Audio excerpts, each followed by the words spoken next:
दोस्तों, ऑनलाइन जानकारी न्यूज में आप सभी का स्वागत है। वक्फ संशोधन कानून पर सुप्रीम कोर्ट से मात खाने के बाद मोदी सरकार अब इस कानून को बचाने के लिए, इसको डिफेंड करने के लिए एक और नए प्लान पर काम करना शुरू कर चुकी है।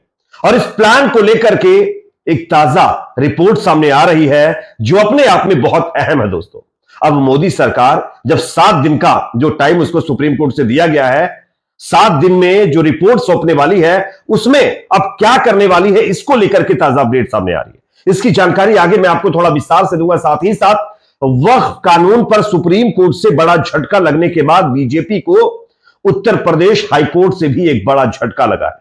किस मामले में, इसकी भी जानकारी देंगे। तीसरी बड़ी खबर सामने आ रही है। देश में जिस तरीके से मुसलमानों के प्रति कुछ लोगों में नफरत भरी गई है, उसका एक और उदाहरण आपके सामने मैं इस वीडियो के जरिए से रखने वाला हूं। आप देखिए किस तरीके से मुसलमानों के प्रति कुछ लोगों में इतनी नफरत आ चुकी है कि वो अलूल जलूल काम करने लगे हैं।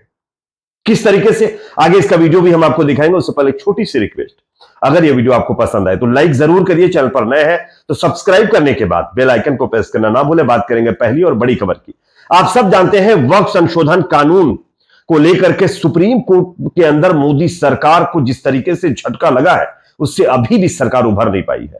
आप सब जानते हैं 5 मई को फिर से इस कानून को लेकर सुप्रीम कोर्ट में सुनवाई होने वाली है, लेकिन उससे पहले सुप्रीम कोर्ट के अंदर मोदी सरकार को 7 दिन में इस कानून को डिफेंड करने के लिए तमाम उदाहरण, तमाम दलीलें पेश करनी होंगी।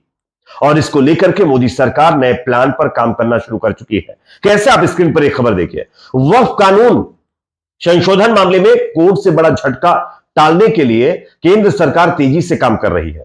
मुस्लिमों समेत अन्य लोगों द्वारा वक्फ भूमि के बारे में दी गई शिकायतों का विवरण यानी पूरी जानकारी कोर्ट में हलफनामे के साथ मोदी सरकार देने की तैयारी कर रही है। संयुक्त संसदीय समिति के अध्यक्ष जगदंबिका पाल ने यहां तक कह दिया है कि अगर वक्फ संशोधन कानून को असंवैधानिक घोषित किया गया जाता है तो वह अपने पद से इस्तीफा दे देंगे।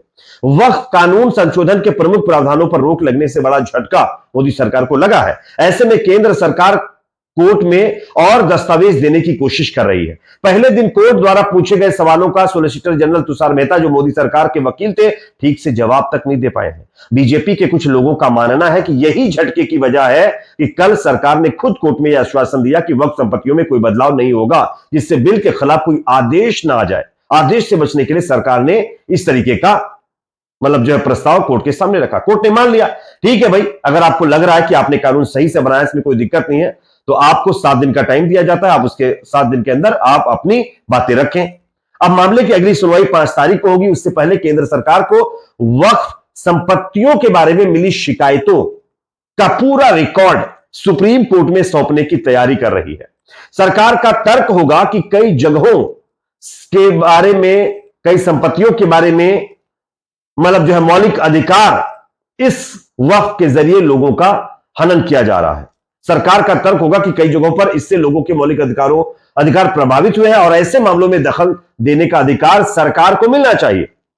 और इसीलिए अब सरकार सिर्फ मुसलमानों की अर्जियां नहीं, बल्कि तमाम दूसरे धर्मों के द्वारा भी वक्फ को लेकर के जो शिकायतें सरकार के पास आई है ना, वो लेकर के सुप्रीम कोर्ट में सरकार अब जाना चाहती है, सिर्फ इसलिए कि वो किसी भी तरीके से इस कानून को डिफेंड कर सके सुप्रीम कोर्ट के अंदर।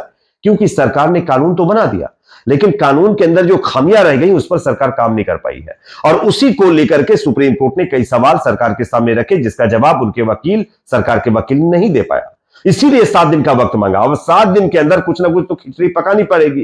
तो सरकार अब ये सोच रही है कि जितने लोगों ने वक्फ के खिलाफ जो है शिकायतें सरकार को दी है, उन शिकायतों को कोर्ट के समक्ष पेश किया जाएगा। अब देखना यह होगा क्या कोर्ट सरकार की इन दलीलों को ऑथेंटिक मानेगा या नहीं। वैसे आप सब जानते हैं शिकायतों के लिए तो सरकार कुछ भी कर सकती है। कहीं भी आज तो ऐसा है कि फर्जी लोगों को बिठा करके भी कंप्लेंट करवाई जा सकती है। जैसे कि आजम खान वाले केस में आप लोगों ने देखा होगा, उत्तर प्रदेश में क्या हो रहा, रामपुर में आजम खान के खिलाफ कितने लुटिया चोर, बकरी चोर और कुल्हाड़ी चोर, अरे ना जाने और कौन कौन, साइकिल चोर, ना जाने किसकी चोरी के उनके ऊपर आरोप लगे। क्या वो इस तरीके का काम कर सकते हैं क्या? तो इस तरीके की चीजें हो सकती है। देखना होगा कोर्ट इस पर क्या करता है, लेकिन सरकार इस प्लानिंग पर काम कर रही है। एक और बड़ी खबर दोस्तों सामने आ रही है। वक्फ कानून पर सुप्रीम कोर्ट से बड़ा झटका लगने के बाद बीजेपी को, खास करके योगी सरकार को इलाहाबाद हाईकोर्ट से भी बड़ा झटका लगा है। कैसा, अब स्क्रीन पर खबर देखें। इलाहाबाद हाईकोर्ट में शुक्रवार को फतेहपुर में जामा मस्जिद ध्वस्तीकरण के डीएम के आदेश के खिलाफ याचिका पर सुनवाई की गई। हाईकोर्ट ने अगली सुनवाई तक डीएम के ध्वस्तीकरण आदेश पर रोक लगा दी है। हाईकोर्ट ने याचिका पर राज्य सरकार से 3 हफ्ते में काउंटर एफिडेविट मांगा है और उसके अगले 2 हफ्तों के अंदर याची से रिजॉइंडर दाखिल करने के लिए कहा है। याचिका में डीएम द्वारा 22 अगस्त 2024 को पारित ध्वस्तीकरण के आदेश को चुनौती दी गई है। अब इस मामले में 23 मई को सुनवाई की जाएगी। हाईकोर्ट में वक्फ सुन्नी मदीना मस्जिद कमेटी के अध्यक्ष हैदर अली की ओर से याचिका दाखिल की गई। इस पर शुक्रवार को जस्टिस मनीष कुमार निगम की सिंगल बेंच के सामने सीनियर एडवोकेट फरमान अहमद नकवी ने पक्ष रखा। सरकार की ओर से चीफ स्टैंडिंग काउंसिल जे.एन. मौर ने दलील दी। याची का कहना है कि 1976 में ग्राम सभा मलबा द्वारा दी गई 3 बिस्वा जमीन के ऊपर यह मस्जिद बनी हुई है, जबकि प्रशासन इसको अवैध घोषित करने पर तुला हुआ है और इसीलिए डीएम ने बाकायदा इस मस्जिद को ढहाने का भी आदेश जारी कर दिया था। गनीमत रही कि कोर्ट के अंदर इस मस्जिद को ढहाने से पहले ही सुनवाई होगी, वरना आप सब जानते हैं कई मस्जिदों को इसीलिए तोड़ दिया गया अवैध बता करके, कोर्ट में सुनवाई नहीं हो पाई। लेकिन यहां पर सुनवाई हुई और कोर्ट ने इस पर रोक लगाई है। अब देखना यह होगा आगे किस तरीके से सरकार अपना पक्ष रखेगी। लेकिन हां, जो ये मदीना मस्जिद के मुतवल्ली लोग हैं उनकी तरफ से साफ तौर पर कहा जा रहा है कि ये मस्जिद लीगल तरीके से बनी हुई है। सरकार सिर्फ और सिर्फ बेवजह मस्जिद को तोड़ करके लोगों को परेशान करना चाहती है। तो आप देखिए किस तरीके से बीजेपी के मंसूबे अलग अलग राज्यों से देखने को मिल रहे हैं। एक और बड़ी खबर, देश में हिंदू मुसलमान के नाम पर फैलाई जा रही नफरत का नतीजा आपको स्क्रीन पर दिख रहा होगा। आप देखिए, देश भर में औरंगजेब को लेकर विवाद रुकने का नाम नहीं ले रहा है। इसी बीच उत्तर प्रदेश के गाजियाबाद से एक और ताजा हैरान करने वाला मामला सामने आया है। दरअसल गाजियाबाद में रेलवे स्टेशन के प्लेटफॉर्म नंबर 4 पर बनी बहादुर शाह जफर की तस्वीर को औरंगजेब की तस्वीर बता करके उस पर कालिक पोत दी गई है। अब इस मामले में रेलवे प्रोटेक्शन फोर्स यानी आरपीएफ की तरफ से कार्रवाई शुरू की गई है और बाकायदा जिन लोगों ने इस तरीके की हरकत की है उनके खिलाफ मुकदमा दर्ज किया गया है।